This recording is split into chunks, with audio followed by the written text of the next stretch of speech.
Masih bersama saya Adini dan kembali kami sampaikan berita Padang hari ini.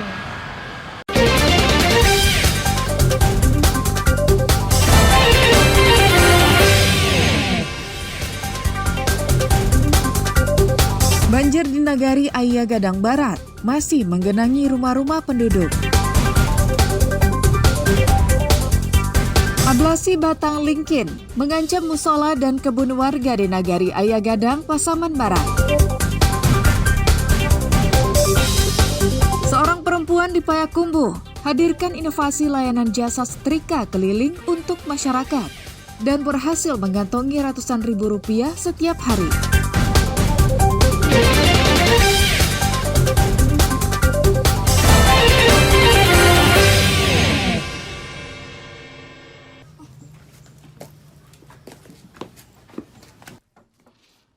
Desri Mulyati, ibu dua anak di Payakumbuh, memanfaatkan sepeda motornya untuk menjalankan usaha setrika atau gosok keliling. Dengan setrika yang telah dimodifikasi dan menggunakan gas ukuran 3 kg, ia berkeliling ke berbagai rumah warga untuk memberikan layanan setrika di tempat atau di rumah. Sepeda motornya dimodifikasi sedemikian rupa sehingga memudahkan Desri melakukan pekerjaannya. Dengan cekatan, ia bekerja melayani konsumen. Selain melayani jasa setrika ke rumah-rumah, harga yang ditawarkan juga cukup murah, yakni Rp4.000 per kilogram. Menurut Desri, layanan setrika keliling yang diberikan untuk memenuhi kebutuhan pelanggan yang tidak memiliki waktu untuk menyetrika pakaiannya, serta antisipasi kekhawatiran pelanggan akan kehilangan pakaian jika dibawa ke tempat jasa pencucian. Sasarannya pun jelas, warga yang memiliki mesin cuci, tapi tak punya waktu untuk menyetrika. Desri menyetrika di halaman rumah warga yang memanfaatkan jasanya sehingga tidak mengganggu privasi pelanggan. Usaha Desri berawal saat pandemi COVID-19. Kini, usaha Desri Mulyati, warga Kelurahan Balai Jaring, Kecamatan Payakumbuh Utara itu terus berkembang. Warga yang menggunakan jasanya terus bertambah. Tidak hanya warga sekitar, namun ia juga melayani hingga sebagian besar kelurahan di Payakumbuh. Dalam sehari, Desri mampu menyetrika minimal 40 kg pakaian dengan menghabiskan waktu maksimal 7 jam kerja dan bisa mengantongi uang ratusan ribu rupiah. Jadi semenjak COVID tuh beberapa pelanggan mintanya yang datang ke rumah. Kalau dipikir-pikir kan kalau datang ke rumah pakai setrika listrik kan lama. Makanya dipikirkan untuk memakai setrika uap dan bisa datang ke rumah pelanggan. Harganya per kilo cuman 4.000 per kilo, sama seperti di laundry. Cuman ini bedanya menguntungkan bagi pelanggan kalau saya datang ke rumahnya. Cepat selesai langsung diantar. Kalau dibawa ke laundry saya kan saya ruginya di plastik. Warga yang menggunakan jasa setrika keliling milik Desri menyebutkan bahwa keluarganya sangat terbantu dengan usaha setrika keliling itu. Sebab ia memiliki keterbatasan waktu karena bekerja dan sekolah. Karena tentunya lebih praktis pertama, terus kedua juga membantu pekerjaan rumah sih bang. Ada bang, kami pakai 1 kali seminggu biasanya, setiap hari Sabtu. Karena lebih efektif di segi waktu dan biaya, harganya cukup murah dan resiko kehilangan barang lebih minim.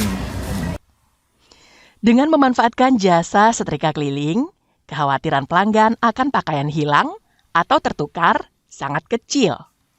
Sebab pakaian keluarganya disetrika di halaman rumah. Selain itu, harga yang cukup murah menjadi alasan lain bagi pelanggan untuk memanfaatkan jasa setrika keliling milik Desri. Apalagi proses setrika hanya dalam hitungan jam. Ikhlasul Ihsan melaporkan dari Payakumbuh.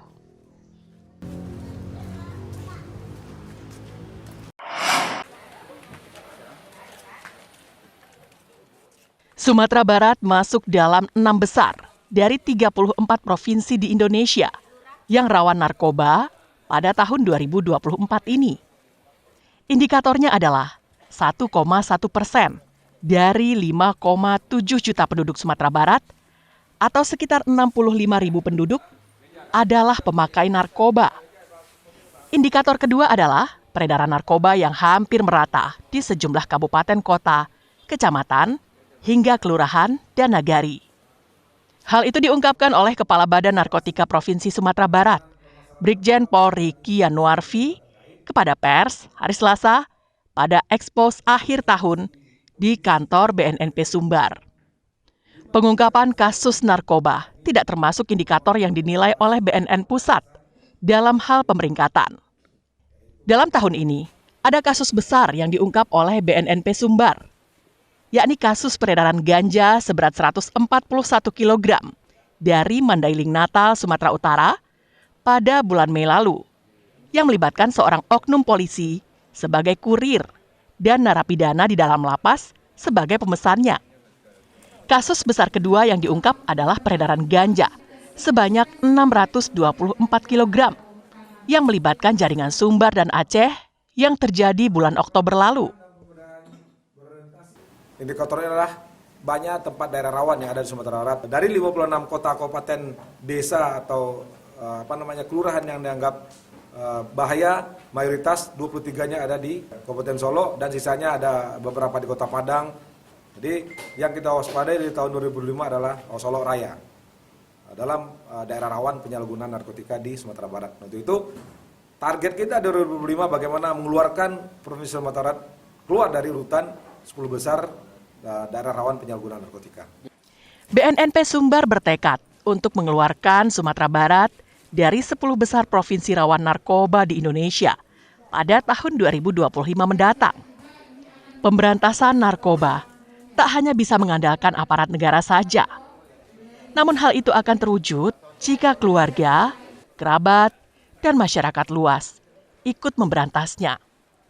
Sejatinya, adat Basandi Syara, Syarak Basandi Kitabullah tak hanya slogan yang didengungkan terus-menerus, tapi harus diwujudkan dalam keseharian dan bentuk nyata. Laude Johardio Anse melaporkan dari Padang.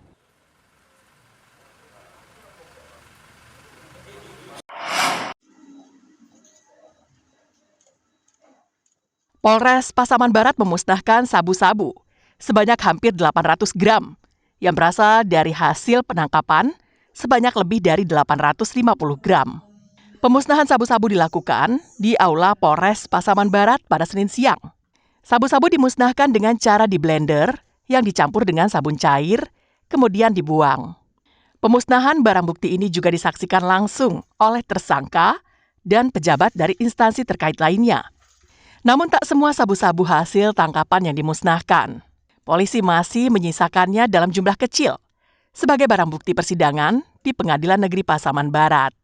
Sabu-sabu yang dimusnahkan ini merupakan hasil tangkapan tim Tiger Satres Narkoba Pasaman Barat pada tanggal 10 Desember 2024 lalu yang menangkap tersangka pengedar sabu-sabu di rumahnya di Jorong Kampung Baru, Nagari Batahan Barat, Pasaman Barat.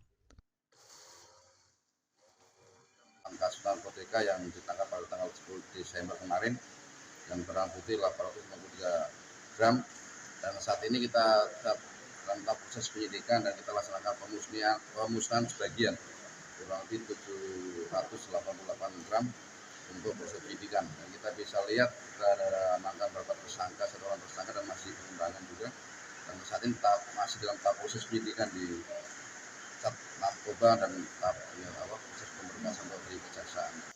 Pengungkapan ini merupakan yang terbesar sepanjang sejarah sejak Polres Pasaman Barat berdiri. Safatul Ulum melaporkan dari Pasaman Barat. Pemirsa, demikianlah perjumpaan kita dalam Berita Padang hari ini. Saya Adini dan tim redaksi yang bertugas pamit undur diri. Selamat beraktivitas dan sampai jumpa.